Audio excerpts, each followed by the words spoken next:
হজরত শাহজালাল আন্তর্জাতিক বিমানবন্দরের তৃতীয় টার্মিনাল চালুর প্রস্তুতি যত এগোচ্ছে, গ্রাউন্ড হ্যান্ডেলিং নিয়ন্ত্রণ নিয়ে প্রতিযোগিতাও তত বাড়ছে। ইতিমধ্যে এ খাতে আগ্রহ দেখিয়েছে আন্তর্জাতিকভাবে অভিজ্ঞ কয়েকটি প্রতিষ্ঠান। এর মধ্যে রয়েছে সুইসপোর্ট, ডানাটা, সেলেমি ও মেনজিস এভিয়েশন। এসব প্রতিষ্ঠান বিশ্বের বিভিন্ন বড় বড় বিমানবন্দরে গ্রাউন্ড হ্যান্ডেলিং, কার্গো ও যাত্রী সেবা পরিচালনা করে আসছে। সরকারের সিদ্ধান্ত অনুযায়ী তৃতীয় টার্মিনাল গ্রাউন্ড হ্যান্ডেলিংয়ের সর্বোচ্চ ৫০% কাজ পাবে বিমান বাংলাদেশ এয়ারলাইন্স। বাকি ৫০% কাজ দেওয়া হবে বিদেশি প্রতিষ্ঠানের হাতে। তবে এই সিদ্ধান্তে সন্তুষ্ট নয় বিমান।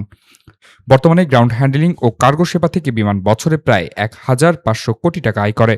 তাই তৃতীয় টার্মিনালের অর্ধেক কাজ অন্য প্রতিষ্ঠানের হাতে গেলে বড় ধরনের রাজস্ব ক্ষতির আশঙ্কা করছে সংস্থাটি। শতভাগ গ্রাউন্ড হ্যান্ডেলিংয়ের নিয়ন্ত্রণ নিজেদের হাতে রাখার দাবি জানিয়ে মন্ত্রণালয়ে চিঠি পাঠিয়েছে বিমান। সংস্থাটির হিসেবে ৫০% কাজ হারালে ২০২৬-২৭ অর্থবছরে মুনাফা কমতে পারে প্রায় ৩২২ কোটি টাকা।